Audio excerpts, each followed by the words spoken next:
आप सभी शिक्षक साथियों को मेरा नमस्कार। साथियों, पदोन्नति को लेकर के बेसिक शिक्षा विभाग में जो आदेश पर आदेश आए थे, उसके बाद भी जो है पदोन्नति नहीं हो पाई है। अब जो है पदोन्नति में जो है अब मान्य याचिका की गई है और वो याचिका जो है हिमांशु राणा की जो है याचिका थी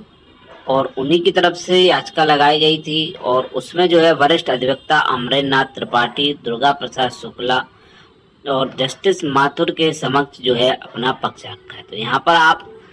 जो है देख सकते हैं पदोन्नति से संबंधित महत्वपूर्ण अपडेट है। पदोन्नति को लेकर उच्च न्यायालय इलाहाबाद खंडपीठ लखनऊ द्वारा पारित अंतरिम आदेश दिनांक 29/1/24 के संदर्भ में दाखिल अवमानना याचिका पर हुई सुनवाई में सचिव बेसिक शिक्षा परिषद प्रयागराज को आदेशित किया है कि 3 सप्ताह में आदेश का अनुपालन करें, वरना न्यायालय के समक्ष हाजिर हों और कारण बताएं। याचिकाकर्ता शिक्षक हिमांशु राणा की तरफ से वरिष्ठ अधिवक्ता अमरेंद्र नाथ त्रिपाठी और दुर्गा प्रसाद शुक्ला ने जस्टिस माथुर के समक्ष पक्ष रखते हुए बताया कि न्यायालय ने सरकार को आदेशित किया था कि सरकार बेसिक शिक्षा नियमावली के रूल 18 के अनुसार किसी को पदोन्नति न देकर एनसीटी द्वारा जारी की अधिसूचना दिनांक 11/9/23 के अनुसार ऐसे शिक्षक जिन्होंने टेट परीक्षा उत्तीर्ण कर रखी है उसको पदोन्नति कर सकती है, जो कि लंबे याचिका के अधीन रहेंगे। वहीं माननीय उच्च न्यायालय इलाहाबाद खंडपीठ लखनऊ द्वारा पारित अंतरिम आदेश दिनांक 29/1/24 के बाद भी सचिव शिक्षा परिषद प्रयागराज दिनांक 21/5/24 को एक पद जारी करते कंपूरी विद्यालय प्राथमिक के हेड को जूनियर का सहायक बना दिया था, जिसमें अंतरिम आदेश अनुसार टेट उत्तीर्ण करने का उल्लेख नहीं था, जो कि अंतरिम आदेश दिनांक 29/1/24 के अवज्ञा है। यानी कि जो समायोजन की प्रोसेस हो रही थी उसमें यह मान लिया गया कि कंपूरी विद्यालय जो प्राथमिक के हेड है उनको जूनियर का सहायक जो है मान लिया गया था और उसके हिसाब से ही समायोजन की प्रोसेस चल रही थी। लेकिन जो याचिका थी उसके अकॉर्डिंग की बिना टेट के प्रमोशन नहीं हो सकता है, उसकी एक प्रकार से अवज्ञा हो गई, जिस पर शिक्षक हिमांशु राणा ने सचिव शिक्षा परिषद प्रयागराज के पद दिनांक 21/5/24 को अवमानना याचिका से चुनौती दी है, जिसकी सुनवाई अब अगले माह दिसंबर के मध्य में होगी। याचिकाकर्ता हिमांशु राणा का कहना है कि एनसीटी जो कि शिक्षकों की न्यूनतम अर्हता को तय करती ने वर्ष 14 में पदोन्नति हेतु अधिसूचना जारी की थी, जिसमें शिक्षकों को एक पायदान से दूसरे पायदान पर जाने के लिए पदोन्नति हेतु टेट परीक्षा उत्तीर्ण करने अनिवार्य की थी, परंतु राज्य सरकार ने आज तक भी बेसिक नियम 1981 के रूल 18 जिस नियम के तहत राज्य के बेसिक विद्यालयों में पदोन्नति होती में आज तक किसी भी प्रकार का कोई संशोधन नहीं किया है,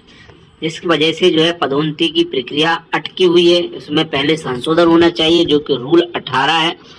बेसिक शिक्षा नियमावली में, उसमें जो है 1981 में इसमें संशोधन होना चाहिए कि एक पायदान से दूसरे पायदान में जाने के लिए टेट अनिवार्य है। लेकिन समायोजन की जो प्रोसेस चल रही थी उसमें स्पष्ट कर दिया गया कि जो भाई जो प्राइमरी के हेड हैं उनको जूनियर का सहायक मान लिया जाए। जब प्राइमरी के हेड हैं जूनियर का सहायक कैसे मान लिया जाए, जब तक जो है टीईटी उत्तीर्ण नहीं हो जाती, क्योंकि 29/1/24 में जो आदेश आया था वो इसी से संबंधित था और एनसीटी की जो गाइडलाइन है कि जो है एक पायदान से दूसरे पायदान में अगर जाते हैं तो जो है टेट अनिवार्य है। तो इसके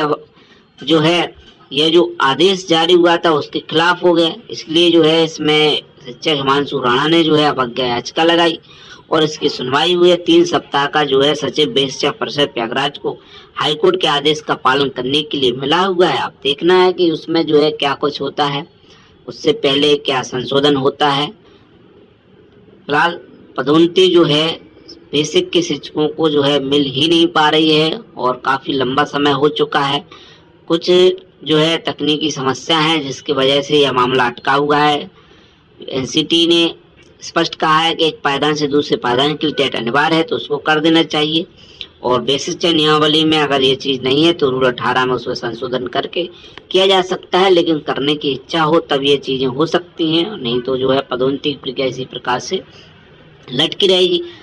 और इसमें जो है पदोन्नति नहीं करने से नई शिक्षक भर्ती भी नहीं करनी पड़ रही है। तो ये सब चीजें हैं, अगर इन चीजों को देख लिया जाए तब ये चीजें हो सकती है, नहीं तो जो है मामला अटका रहेगा और पदोन्नति जो है शिक्षकों की